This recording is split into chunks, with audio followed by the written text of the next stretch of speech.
What was the impetus for you to go from the Ranger Battalion to want to go on the Special Forces side? I know some guys get kind of recruited and pulled up. Some say, raise their hand and say, hey, I'd like to volunteer to go do this. Where did you fall on that? And understanding that you'd already been deployed before to then want to go through the Special Forces training. A lot of people outside the military would be like, that's crazy. But kind of talk through a little bit of the logic there. Well, I think there were a couple things that played into it for me personally. Growing up in Ranger Battalion is great. I think it is absolutely the best place in the Army for a young soldier to go. But it's also not necessarily the place that you'd want to spend your entire career. It's very regimented. It's very disciplined, for good reason. But as you look at it, you think, do I really want to spend the next, 8 years, the next 12 years, however much longer I'm in the Army, do I want to spend it yelling at privates because they're wearing the wrong color socks? Like, is that my thing? And also, the mission, it's kind of more of the same. I mean, I think I was only in Ranger Battalion for like 3 years. And I think we seized Lawson Airfield on Fort Benning like 12 times. I mean, at a certain point, you're like, okay, like I'm ready for something new. And Special Forces offered that. And I also had met a lot of SF guys at other places during my Army career, like when I went to Ranger School, shooting in the all-Army competition, things like that. I crossed paths with Special Forces NCOs and got to pick their brains a little bit about their job and what they do. So it was, I'm happy with it and what I did. I mean, I thought it was a good choice for me. Yeah. And then talk a little bit about the Special Forces training. I always tell people if they want to understand it really in depthly to go read the book, Masters in Chaos. Seems to be one of the better written books on the topic. But just kind of what was your experience like going through that while the United States is at war, in two different countries?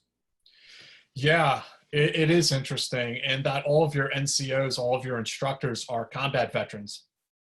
They're all coming out of theater and now they're trying to get you ready. Get the next generation of guys ready to go into it. It was interesting. I went through Special Forces assessment and selection in winter of 2005. It was a ball buster. I won't lie to you. I came right off my deployment in Iraq with Ranger Battalion, came back and did a training cycle with Ranger Battalion, and then went right into Special Forces selection. Like literally the next day, I was on a plane, got there. So by that time I finished SFAS, I was mentally and physically exhausted. Like I won't BS you about that. Like I was just done by the end of it. But I got selected, and then you start the Special Forces qualification course. That includes small unit tactics training. You go to the survival, escape, resistance, and evasion course. You get your language training. In my case, it was Arabic. You go to your MOS, your military occupational job training for Special Forces. In my case, I was a weapons sergeant. So that was a pretty cool course. And then the cumulative exercise at the end of it is called Robin Sage, and it puts you into a simulated unconventional warfare scenario. And it takes place in literally in communities in North Carolina, where you integrate with the local population and you meet them and work with them. And, it ranges from, you could end up taking literal Boy Scouts out on training missions, training combat missions in Robin Sage with Boy Scouts I was in people's houses drinking red wine with them, trying to rub shoulders like these guys are like partisan forces. I went to church with somebody else and we did a little like handshake where he handed off like the secret note to me with the intel on it, like in the middle of a church service. It's a really fun exercise, very useful exercise also in introducing, Green Beret students to what their job is supposed to be. Yeah. And then as you deployed with this fifth group, did you know that, hey, I'm going to spend another 1 or 2 years doing this, and then eventually I'm going to go ahead and transition out and go to school and have some master plan? Or did you basically just take each year kind of one by one? No, I did kind of take each year one by one as it came. I did have some idea in my mind I would have, liked to have stayed in for a career.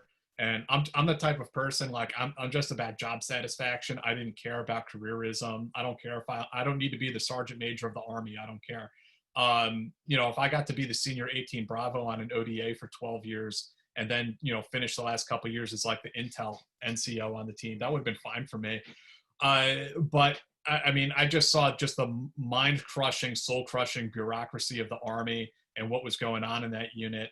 And it just gets to the point where it's like, man, why am I here? Like, why am I doing this? If all of the initiative has already been taken out of your hands, if all of the decisions have been made, that you don't have any ability to plan things or to make things better in the unit, because, you know, your higher headquarters, this isn't garrison, that your higher headquarters is, you know, engaging in that hand holding and that micromanaging.